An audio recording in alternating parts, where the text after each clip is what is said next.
Hello students, मी Mrs Bharti Arge.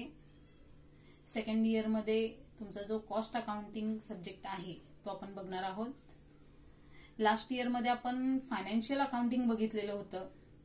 Financial accounting बघते वेळी तुम्हाला मी सांगितलेलं होतं की there are 3 types of branches of accounting, ज्याच्यामध्ये firstly management accounting, second financial accounting आणि third one is cost accounting. Financial accounting जे होतं it depends on old basis, that is historical basis. Old basis असं म्हणण्याऐवजी आपण त्याला काय म्हणू शकतो, हिस्टॉरिकल बेसिसवर आपलं फायनान्शियल अकाउंटिंग डिपेंड करतं. म्हणजे जो काही खर्च झालेला आहे किंवा ज्या काही ट्रान्झॅक्शन्स झालेले आहेत त्याचा रिझल्ट आपण फक्त फाइंड आउट करतोय. त्याचे स्टेटमेंट्स तयार करून त्याचा रिझल्ट आपण फाइंड आउट करतोय की ज्याच्यामधून आपल्याला प्रॉफिट झालाय किंवा लॉस झालाय हे आपल्याला कळू शकेल. बरोबर. झालेल्या प्रॉफिट किंवा लॉस मध्ये आपण कुठल्याही पद्धतीचे चेंजेस करू शकत नाहीये, कारण ऑलरेडी दॅट हॅपन. त्या सगळ्या गोष्टी अगोदर घडून गेलेल्या आहेत, त्याच्यामध्ये आपण काही चेंज नाही करू शकणार आहे.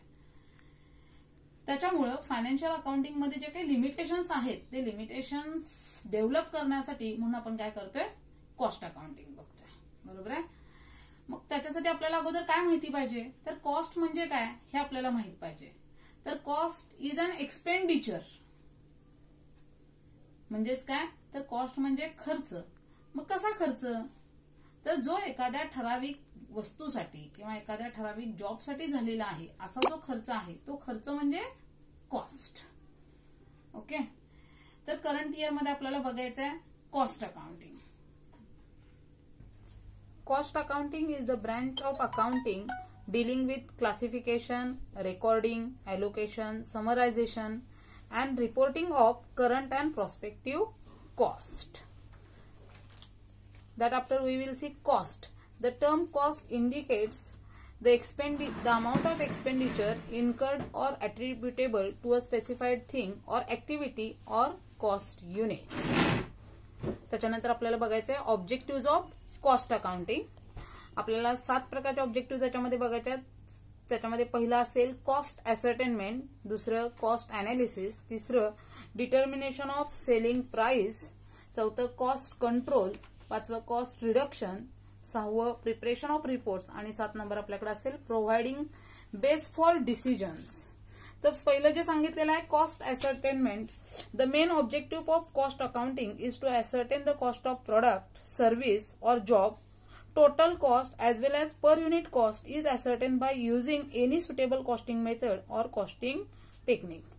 Cost ascertainment याचा अर्थ काय, तर एखाद्या वस्तूची किंमत शोधणं, ती वस्तू कितीला तयार झाली हे शोधणं. याच्यामध्ये मग आपण जे काही टोटल प्रोडक्ट केलेलं आहे त्याची कॉस्ट असेल किंवा एखाद्या युनिटची आपल्याला जर कॉस्ट शोधायची असेल तर ते आपल्याला त्याच्यामध्ये शोधता येईल. हा पहिला ऑब्जेक्टिव्ह आपला असणार आहे.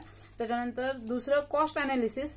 Now a day cost analysis has got more importance because cost ascertainment is not sufficient. Therefore to provide a correct analysis of cost both by process or operations and by different elements is become the important objectives of cost accounting.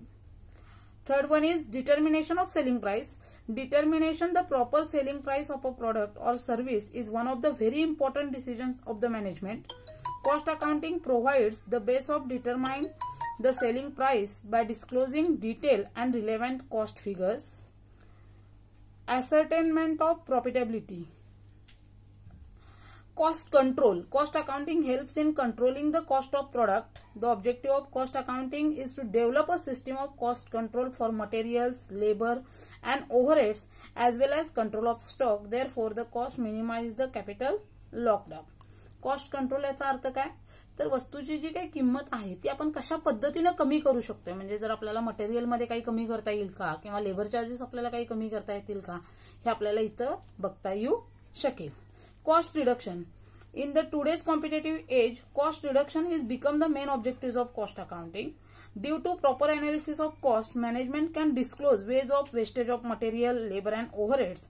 And by taking proper decisions or actions, these wastage can be avoided and cost can be reduced. Cost reduction याचा अर्थ काय, तर आपल्याला cost मध्ये काही कमी करता येते का हे पाहणं. हे कमी करता येते का हे पाहणं कसं शक्य आहे, तर आपण जे काही वेस्टेज वगैरे दाखवतो ते वेस्टेज आपल्याला कॅन्सल करता येईल का किंवा कमी वेस्टेज दाखवता येईल का लेबर जे आपण वापरतो त्याच्यामध्ये थोडंफार आपल्याला जर कमी लेबरवर आपण जर पेमेंट देऊ शकत असू किंवा लेबर चार्जेस कमी करून आपल्याला जर एखाद्या वस्तूची कॉस्ट कमी करता येते का हे बघणं हा सुद्धा एक काय मेन ऑब्जेक्टिव्ह असेल. Preparation of reports. In business, it is necessary to prepare financial statements, reports by frequent intervals. Cost accounting provides data regarding various costs, stock levels, stock values, etc., which helps to prepare financial statement and reports. Last year मध्ये आपण financial accounting बघितलेलं होतं. Financial accounting बघते final account हा एक main point आपल्याकडे होता, ज्याच्यामध्ये आपण trading profit and loss account तयार करत होतो. तर ट्रेडिंग अकाउंटची जी सुरुवात आहे ती आपली ओपनिंग स्टॉक पासून आणि ट्रेडिंग अकाउंटचं एंड जे आपण करत होतो ते कशापासून करत होतो तर क्लोजिंग स्टॉक. म्हणजे या ठिकाणी आपल्याला स्टॉकच्या व्हॅल्यूज ज्या आहेत त्या कॉस्टिंग मधून मिळणार आहेत. आपण फायनान्शियल अकाउंटिंग मध्ये बघते वेळी जे काही व्हॅल्युएशन ऑफ स्टॉक करत होतो त्याच्या फक्त दोनच मेथड्स आपण बघत होतो की market price or cost price whichever is less. आपण त्या दोन्हीपैकी जी कमी असेल ती आपण तिथे दाखवत होतो, पण कॉस्टिंग मध्ये मात्र आपल्याला वेगवेगळ्या मेथड्स बघाव्या लागणार आहेत. Okay, providing base for decisions.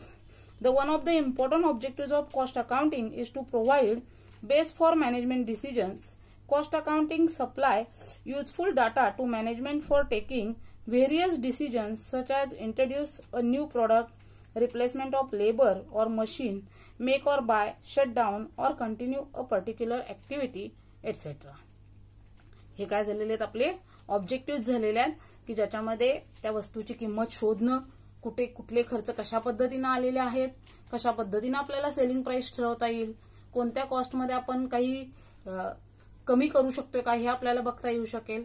त्याच्यानंतर आपल्याला कॉस्ट कंट्रोल करता येईल. आपल्याला जे काही रिपोर्ट्स तयार करायचे आहेत त्याच्या दृष्टीतून सुद्धा आपल्याला कॉस्ट अकाउंटिंग मदत करेल. आणखीन मॅनेजमेंटच्या दृष्टीतून काही डिसिजन्स घेण्यासाठी सुद्धा आपल्याला कॉस्ट अकाउंटिंगचा काय करायला येईल बेस म्हणून वापर करता येईल. दोन महत्वाच्या टर्म्स आपल्याला इथे बघायच्या आहेत, कॉस्ट युनिट आणखीन cost centre. Costing techniques includes collection and classification of expenditure according to elements of cost and allocation and apportionment of the expenditure to the cost unit or cost center or both. The elements of cost have been already explained and the term cost unit and cost centers we have explained below.